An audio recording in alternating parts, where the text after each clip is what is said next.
জামাই মারা গেলে মা মেয়ের কাছে গিয়ে থাকতে পারে, কিন্তু ছেলে মারা গেলে ছেলের বউর কাছে তার বাবার বাড়ির কেউ এসে থাকতে পারবে না। এটা কোন নীতি বলো তো? এটা কোন নিয়ম যে ছেলের বউর বাবার বাড়িতে কেউ এসে থাকতে পারবে না, অথচ সে নিজে জামাই যখন মারা গেল তখন মেয়ের কাছে গিয়ে থাকলো কি করে, তখন থাকতে পারলো কি করে? তাহলে নিজেকে বুঝতে হবে যে আজ আমার মেয়ে যখন শীতের সিঁদুর হারালো তখন তার যেমন কষ্ট হয় তখন বউরও তো তেমন কষ্ট হয়। তাহলে বউর বেলায় আমি কেন নিয়ম পাল্টাবো? কেন তাদেরকে তুচ্ছাল্য করব?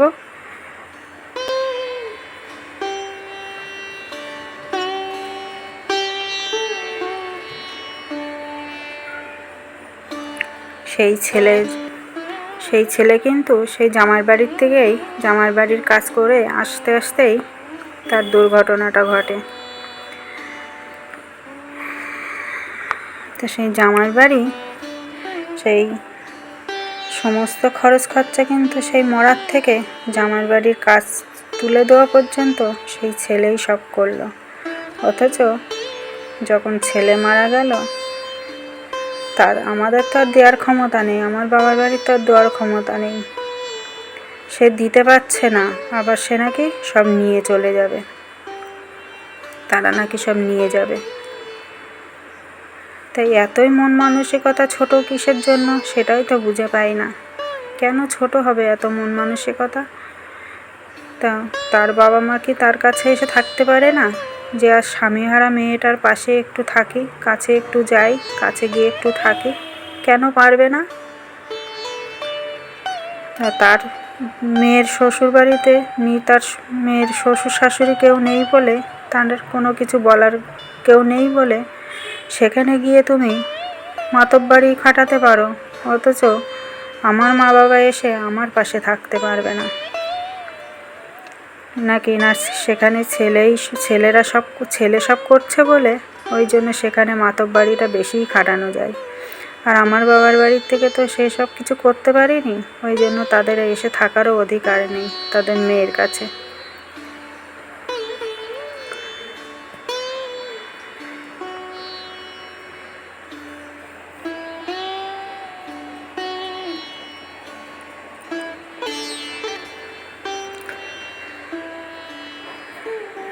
আজ সেখান থেকে আসতে গিয়ে আজ এত বড় দুর্ঘটনাটা ঘটে গেল, অথচ তাদের কিন্তু কোনো কথা বলে না। আজ যদি ওখানে বউ থাকতো কিংবা বউর বাবার বাড়ির থেকে আসতো তাহলে যে কত কথা তাদের শুনতে হতো তার কোনো ঠিক ঠিকানা ছিল না। এটা যে তার মেয়ের বাড়ির থেকেই আসছিল, তার বউ মানে ছেলে তো আর ছেলের বউ সঙ্গে ছিল না, ছেলের বউ সঙ্গে থাকলে বউ আবার কথা শুনতে পারত, কিন্তু সেখানে তো ছিল আর এক ছেলে সঙ্গে। তাই জন্য সেই ছেলেকেও তো কিছু বলা যাবে না, কেননা সেটা তো তার পেটের ছেলে। সেই পেটের ছেলেরা কিন্তু কেউই দেখে না, সেই একটা ছেলেই কিন্তু দেখতো তারে। আরও দুটো ছেলে ছিল, কিন্তু সেই ছেলেরা কিন্তু কেউ কোনো দিন মার খোঁজও নেয়নি। মা বাবা কেমন খায় কেমন থাকে কেউ কোনো দিন খোঁজ নিয়ে দেখেনি।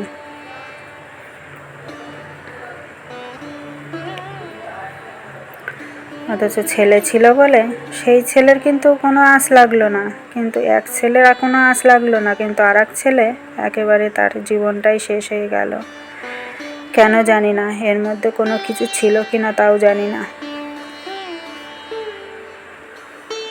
কেননা সঙ্গে তো আর কেউ ছিল না, কেউ তো আর বলতে পারবে না যে কি হয়ে গেছে সেখানে। তাই সেটা কারোর আর জানারও অধিকার নেই। তোমরা বলো তো, দুটো মানুষ একসঙ্গে থাকলে একটা মানুষ জায়গায় শেষ হয়ে যায় আর একটা মানুষ কি করে তার একটা আঁচও লাগে না? কি করে হতে পারে জানি না, এটা কি সত্যি হতে পারে এরকম? জানা নেই, জানা থাকলে তোমরা একটু বলো তো।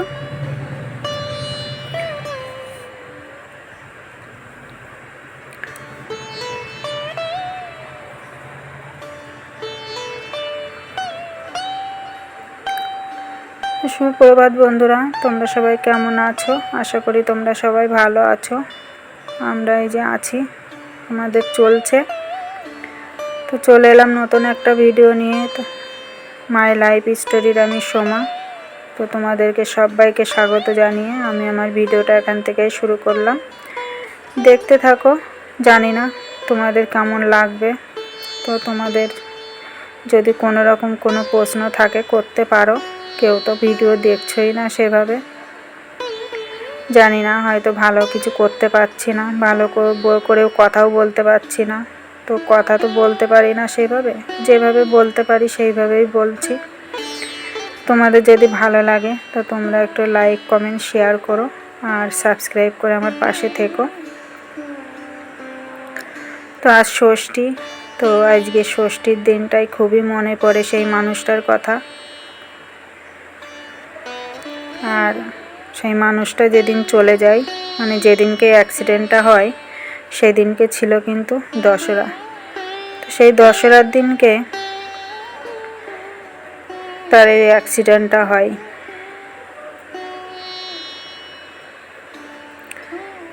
তো এই ষষ্ঠীটা আসলেও না ভালো লাগে না।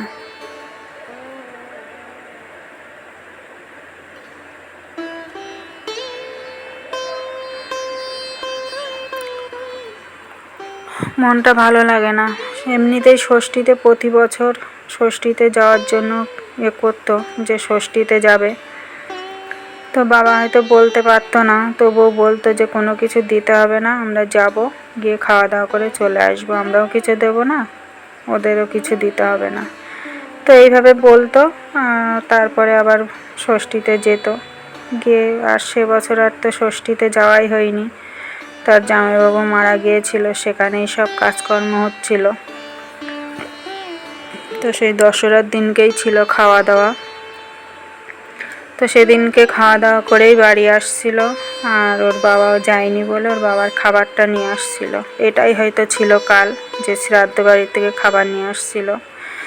জানি না তার জন্য এরকম হলো কিনা। তো শ্বশুর যায়নি, শ্বশুরের জন্য খাবার নিয়ে আসছিল। রাস্তায় এই দুর্ঘটনাটা ঘটে।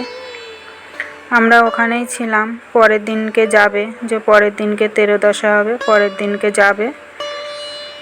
সব কিছু বলে, মানে এক জায়গায় বসে সবাই মিলে এক জায়গায় বসে আলোচনা করে যে কতটা কি করতে হবে, কিসের মাংস টাংস হবে, সেই সমস্ত মানে সেই সমস্ত সব কথাবার্তা বলে বাড়ি আসার পথেই এই দুর্ঘটনাটা ঘটে।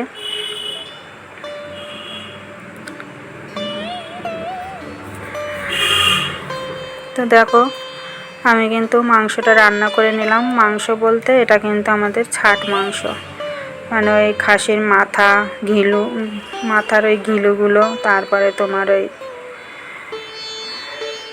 টেংরি আছে, তারপরে আছে তোমার ফুলকো, এই সমস্ত সব একসাথে মিশিয়ে একটু কম দামে পাওয়া যায় এইগুলো, ওই জন্য এইগুলোই নিয়ে আসা হয়েছে।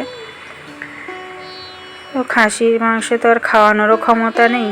পোলট্রি তো তবুও মাঝে মধ্যে একটু অর্ধেক হয়, কিন্তু খাসিটা তো আর হয় না। এই যে খাসির গন্ধ একটু পাওয়া গেল, এইটার জন্যই একটু এইগুলোই নিয়ে আসা হলো।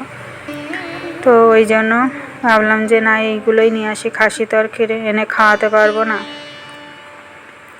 তো ওই জন্য এই ছাট মাংস নিয়ে এসেই রান্না করা হলো। তো এটা দিয়েই আজকে খাওয়া দাওয়া হবে।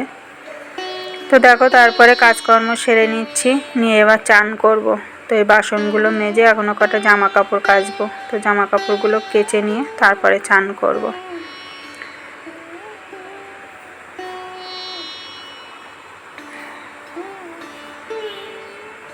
তো তোমরা বলো তো, যে নিজের জামাই যখন মারা গেল, নিজে গিয়ে সেখানে থাকলো, অথচ তার ছেলে যখন মারা গেল, তো তার বোর বাবার বাড়ির থেকে কেন এসে থাকতে পারবে না? কেন তাদের এসে থাকার কোনো অধিকার নেই? তো তাদের কি মন চায় না যে তাদের মেয়ের পাশে একটু থাকে? আর তার মেয়ে বউরও কি মন চায় না যে তার বাবার বাড়িতে এসে কয়দিন কেউ থাকুক আমার পাশে?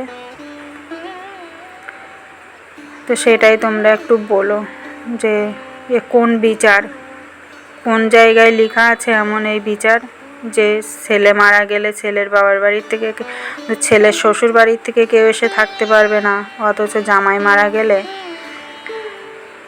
তো মেয়ের বাবার বাড়ির থেকে এসেই মেয়ের বাবার বাড়ির সবাই গিয়ে থাকতে পারবে, অথচ বোর বাবার বাড়ির থেকে কেউ এসে থাকতে পারবে না। এটা কি কোথাও লেখা আছে? তাই বলো।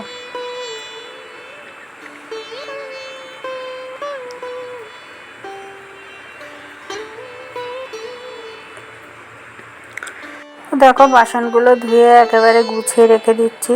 তো আজকে আবার সব পড়াতে আসবে, তো আজকে হাফ পিরিয়ড, তো বিকালে আসতো পড়াতে, তো সেই পড়াটাই একেবারে পড়িয়ে দিয়ে যাবে, নয়তো আবার অনেকটা গ্যাপ থাকছে। তো এখন কোথায় বা যাবে? তোর ম্যাম থাকে কল্যাণীতে, ওখান থেকে আসে, এসে পড়ায়। তো আর স্কুলও করে, স্কুলে যেহেতু ওদের স্কুলেই টিউশন মানে স্কুলেই চাকরিটা পেয়েছে, তো ওই স্কুল থেকে একেবারে পড়িয়ে তো বাড়ি যাবে। তো তার জন্য একেবারে পড়াতেও চলে এসেছে, আমি চান করে ওঠার আগেই চলে এসেছে। তো আজকের মতো ভিডিওটা এই পর্যন্তই রাখছি। আজকের মতো টাটা।